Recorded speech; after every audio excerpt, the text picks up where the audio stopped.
हर लड़की का ख्वाब होता है कि उसका जो शौहर हो वो फिल्मी हीरो जैसा हो, क्योंकि फिल्मी हीरोज़ आर परफेक्ट, बहुत परफेक्ट उनका स्टैंडर्ड होता है। अगर शादी की दावत पर सिर्फ 10 लोगों को बुलाना हो तो किन को बुलाएंगे आप? इमरान हाशमी आए मेरी शादी पे, अंबानी आए ताकि शादी में 4 चांद लग जाए। काफ़ी सारे ख्वाब हैं जो मुझे अभी पूरे करने हैं। उनमें से एक है, अभी तक मैंने बर्फ़बारी नहीं देखी। अपना जो पूरा नॉर्थ पाकिस्तान है वो भी मैंने पूरा नहीं देखा, मैं चाहती हूँ मैं वो ट्रैवल करके देखूँ सारा। एक अच्छा इंसान मिले जो आपका ख्याल रखे, आप उसका ख्याल रखो, दोनों एक दूसरे का, जैसे कहते हैं ना मियाँ बीवी एक दूसरे का लिबास होते हैं। पाकिस्तान से लेके मलेशिया, एशिया, अमेरिका, अफ्रीका, म्यूजिफाई अब चले दुनिया के साथ। अस्सलाम वालेकुम नाजरीन, मैं हूं अफजल इफ्तिखार और आप देख रहे हैं कैचअप विद अपटॉन एले। आज की जो हमारी मेहमान हैं फिल्म स्टडी की स्टूडेंट हैं और उभरती हुई मॉडल हैं सजल। सजल, क्या हाल चाल है? मैं ठीक, आप बताएं। मैं भी ठीक ठाक। सजल, जिंदगी कैसी गुजर रही है आपकी? बस गुजर ही रही है। सिर्फ गुजर रही है या एंजॉय भी कर रही हैं जिंदगी को? इंजॉयमेंट और गुजारा साथ साथ ही चलता है। सजल, ये बताएं कि ये आपके जो बालों में जो ब्लू कलर है ये किस चीज़ का राज है? इसका राज ये है कि जिस तरह इंसान के जज्बात बदलते हैं दिन के साथ साथ, वक्त के साथ साथ, उसी तरह ही मेरे बालों ने भी अपना रंग बदल लिया। अच्छा, इन पे बालों पे कितना खर्चा आ गया आपका? बहुत खर्चा है बालों पे। बल्कि मैं कहती हूँ कि अगर आप जिस्म के किसी भी हिस्से पे आजकल खर्चा करो तो बहुत ज़्यादा हो जाता है। 10,000 से कम कोई चीज़ ही नहीं आती। मेरा जिस्म मेरी मर्जी, इस पर क्या कहेंगे आप?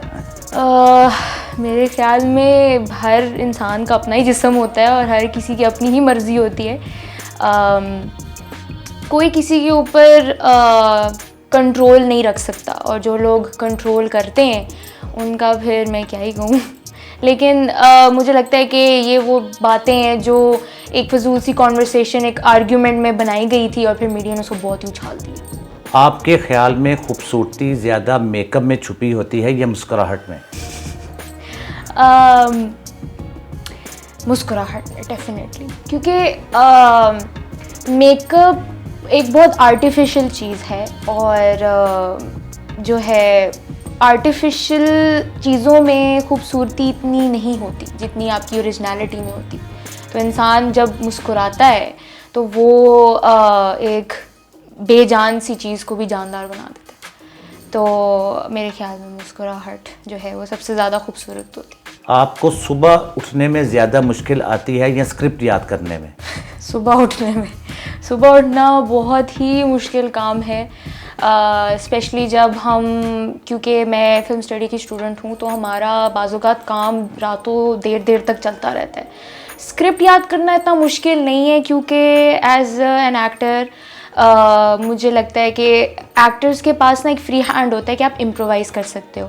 जब आप एक कैरेक्टर को समझते हो, उसके अंदर उसको स्टडी करते हो, ठीक है, उसको बिल्कुल अपने अंदर उतार लेते हो, तो आपको मतलब ज़रूरी नहीं है कि आप वर्ड टू वर्ड लाइंस याद करो या स्क्रिप्ट को रटो बैठ के। तो आप जब कैरेक्टर में आ गए हो तो आप उसको उसी तरह ही प्ले करो, एक्ट करो जिस तरह आपको जो है वो कैरेक्टर समझ में आ रहा है। तो वो चीज़ नेचुरल लगती है, ऐसे लगता भी नहीं है कि फिर कभी आप एक्टिंग कर रहे हो, फेक नहीं लगता। आप 5 सालों के बाद खुद को कहाँ देखती हैं? फिल्मों में, फैशन वीक पे या कुछ और जगह पर? फिल्मों में, क्योंकि मैं यही सोच कर आई थी कि 5 साल के बाद मैं वाकई में अपने आप को फिल्मों में देखना चाहूँगी, या फिल्मों में या फिल्म बनाते हुए, क्योंकि अब जाकर मुझे नहीं लगता कि अगर मैं कोई और डिग्री कर रही होती या अगर मैं डॉक्टर होती या कुछ भी अगर मैं सोचती हूँ तो मुझे नहीं लगता कि मैं अब फिल्म मेकिंग के अलावा कुछ कर सकती हूँ। तो मेरा दिमाग ही उस तरह अब बन चुका हुआ है कि हर वक्त मैं दिमाग में कहानियाँ बना रही होती हूँ, कहानियाँ सोच रही होती हूँ, ख्वाब देख रही होती हूँ कि मैं मतलब डिफरेंट कहानियाँ।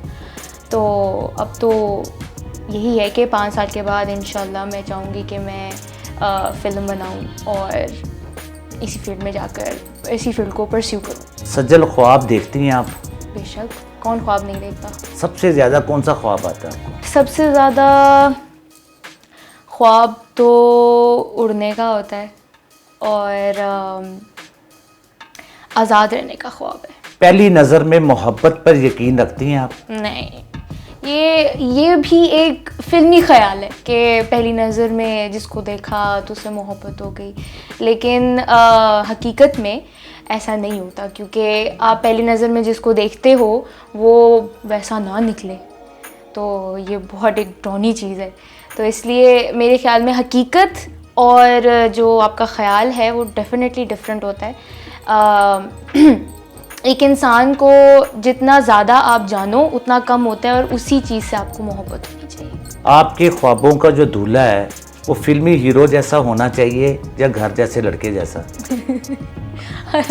मेरे ख्याल में हर लड़की का ख्वाब होता है कि उसका जो शौहर हो वो फिल्मी हीरो जैसा हो, क्योंकि फिल्मी हीरोज़ आर परफेक्ट, बहुत परफेक्ट उनका स्टैंडर्ड होता है। और मेरा भी कुछ ऐसे ही ख्याल है कि फिल्मी हीरो जैसा हो, लेकिन अगर फिल्मी हीरो जैसा ना भी हो, एक अच्छा शख्स, अच्छे दिल वाला शख्स हो तो भी चलेगा, जिसमें थोड़ी घरेलू आदतें भी हों। अगर उसको खाना बनाना आता हो तो बहुत ही अच्छी बात हो जाएगी। तो क्या, अगर शादी की दावत पर सिर्फ 10 लोगों को बुलाना हो तो किन को बुलाएंगे आप?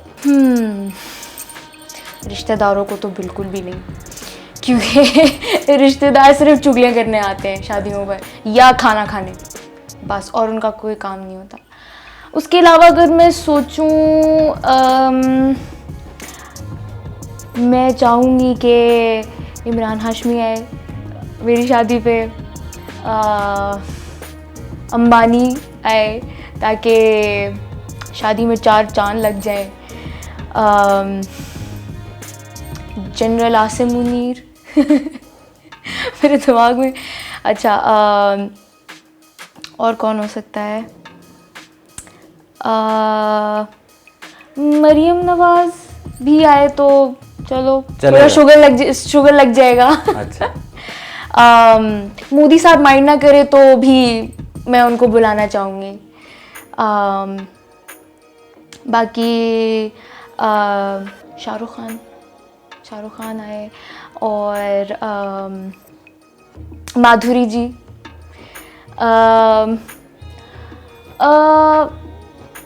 हुमायूं सईद भी चलेंगे।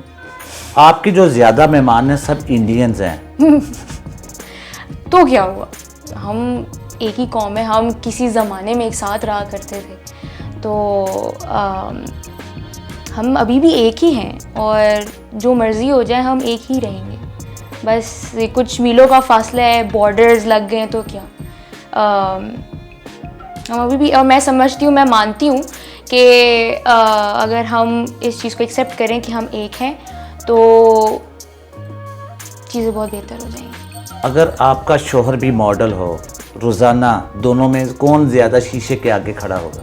ये तो अलग ही जंग छिड़ जाएगी घर में कि शर्तें लग रही होंगी, कौन किसका कितना टाइम होगा शीशे के आगे, कौन पहले तैयार होगा। लेकिन हाँ, ये एक अलग ही एक्सपीरियंस होगा कि दोनों ही घर में मॉडल हैं और एक बड़ा अच्छा एक्सपीरियंस होगा, मज़ा आएगा। अच्छा, खाने में सबसे ज़्यादा क्या चीज़ पसंद है आपको? सबसे ज़्यादा, अच्छा, मैं मीठा बहुत खाती हूँ, तो मीठे में कुछ भी चलता है, जैसे गुलाब जामुन। इसके अलावा चीज़ केक मैं खाती हूँ बहुत ज़्यादा, और लोटस केक मैं बहुत खाती हूँ, मुझे वो बहुत पसंद है। खाने की शौकीन है, कुछ बना भी लेती हैं आप? किचन में जाना मुझे बहुत बहुत मुश्किल काम लगता है, सुबह उठने से ज़्यादा शायद। किचन में क्योंकि जब मैं यूनिवर्सिटी आने से पहले, जब मैं घर रहती थी, तो मेरी अम्मी मुझे किचन में जाने नहीं देती थी, कहती थी कि जो भी है मुझे बताओ, मैं खुद ही बना के दूँगी। तो अब जैसे अब हॉस्टल में आई हूँ तो अब पता चल रहा है, अम्मी की याद भी बहुत आ रही है, उनके खाने की भी बहुत याद आ रही है। तो लेकिन ऐसे भी नहीं है कि बना लेती हूँ, नाश्ता खुद बनाती हूँ, कभी कभी खाना खुद कुछ बना लेती हूँ, कढ़ाई बना लेती हूँ। ये भी वो चीज़ें जो मैंने यहाँ आकर सीखी, अकेले रहने से सीखी, वरना घर पे रहती तो शहज़ादी वाला ट्रीटमेंट मिल रहा था मुझे। अच्छा, हॉस्टल की लाइफ और घर की लाइफ में क्या फ़र्क देखा आपने? फ़र्क यही है कि काफ़ी चीज़ें जो है ना आपको समझ में आती हैं कि आपने ख़ुद हैंडल करनी है। जब आप अकेले रहते हो तो आपको ये चीज़ पता लगती है कि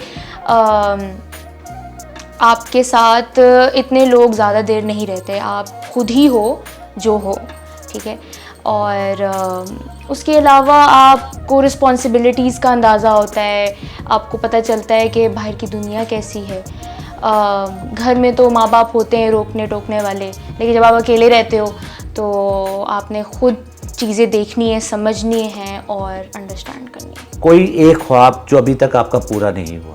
एक तो नहीं, काफ़ी सारे ख्वाब हैं जो मुझे अभी पूरे करने हैं। उनमें से एक है, अभी तक मैंने बर्फ़बारी नहीं देखी। अपना जो पूरा नॉर्थ पाकिस्तान है वो भी मैंने पूरा नहीं देखा, मैं चाहती हूँ मैं वो ट्रैवल करके देखूँ सारा। और जो भी हमारी हिस्ट्री है, आर्ट्स हिस्ट्री, वो बहुत ज़्यादा है। हमारा पाकिस्तान भरपूर है हिस्ट्री में, तो मैं चाहती हूँ मैं वो सारी चीज़ें एक्सप्लोर करूँ और उन पे स्टोरीज़ बनाऊँ। सजल, दुनिया देखने की शौकीन तो होंगी आप, कौन सी कंट्री में जाना चाहती हैं? मैं मोस्टली यूरोप वाली साइड एक्सप्लोर करना चाहती हूँ, जैसे फ्रांस हो गया, हंगरी हो गया और कोरिया और जापान, चाइना भी, ये वाली जगह, क्योंकि इनमें जो हिस्ट्री है ना वो भी बहुत भरपूर है। इनका कंटेंट, इनका कल्चर मुझे डिफरेंट जो कंट्रीज़ हैं उनका जो कल्चर है वो बहुत फैसिनेट करता है। तो उनके अपने अपने मज़हब हैं, अपने अपनी प्रैक्टिसेस हैं, ट्रेडिशंस हैं, और उनको सीखने में बहुत मज़ा आता है। आपको पता चलता है कितनी डाइवर्स है दुनिया, आप जैसे और आपकी तरह, लेकिन डिफरेंट लोग दुनिया में कितने। तो वो चीज़ लोगों को जानना, उनके मज़हब के बारे में जानना, उनके कल्चर के बारे में जानना, किस तरह वो रहते हैं, क्योंकि हर इंसान अपने डिफरेंट लाइफस्टाइल में रहते हैं ना, तो उस चीज़ को जानना वो फिर आपको बहुत फैसिनेट करती है चीज़। लव मैरिज या अरेंज मैरिज? आजकल तो सभी लव मैरिज कर रहे हैं, तो मेरे नहीं ख्याल से, आई मीन कुछ भी हो जाए, लव मैरिज हो जाए या अरेंज मैरिज हो जाए, बस एक अच्छा इंसान मिले जो आपका ख्याल रखे, आप उसका ख्याल रखो, दोनों एक दूसरे का, जैसे कहते हैं ना मियाँ बीवी एक दूसरे का लिबास होते हैं, तो वो फैक्टर हो, और बस एक ऐसा शख्स जो आपके साथ आप मरते दम तक चले। सजल, ख़वातीन को काम करने में किन मुश्किलात का सामना करना पड़ता है? मैं कहूँगी कि जब ख़वातीन काम करने निकलती हैं तो काफ़ी मुश्किलात का सामना करना पड़ता है, जैसे work place equality, I would say बहुत ज़्यादा इनइक्वालिटी है। अब जैसे दुनिया में अच्छे लोग हैं तो बुरे लोग भी हैं, तो उनके साथ आपको मैनेज करके चलना पड़ता है। आपको जो है देखना पड़ता है कि भाई आपको कहाँ चीज़ आपके लिए सेफ़ भी है और कहाँ आप फ्लरिश कर सकते हो। तो वो मतलब काफ़ी चीज़ें आपको देखनी पड़ती हैं, घर से आना जाना, और उसके बाद फिर एक और भी एक हमारा स्टीरियोटाइप है कि ख़वातीन रात को देर तक काम नहीं कर सकती, वो एक भी बड़ा मसला है। लेकिन अब मैं कहती हूँ ज़माना बदल गया है और लोग मैच्योर होते जा रहे हैं, लोगों को समझ आती जा रही है, तो इट्स गुड। आई थिंक कि आगे जाकर ख़वातीन जो अब मुश्किलात का सामना कर रही हैं वो आगे जाकर नहीं करेंगी। कभी किसी ने आई लव यू बोला आपको? हाँ जी जिनको नहीं भी बोलना चाहिए तो वो भी बोल लेते हैं। तो आप आगे से क्या जवाब देती हैं? I love me too. अगर मैं कहूँ कि आई लव यू? अच्छा आई लव मी टू। सजल, बहुत बहुत शुक्रिया कि आपने हमारे प्रोग्राम में शिरकत की, और सबसे बड़ी बात कि आपने कहा आई लव यू टू। बिल्कुल ऐसे हुआ था। तो उम्मीद है कि आपको हमारा प्रोग्राम पसंद भी आया होगा। इसी के साथ अपने मेज़बान अफजल इफ्तिखार और सज्जल को इजाज़त दीजिए। अल्लाह हाफिज़। अल्लाह हाफिज़।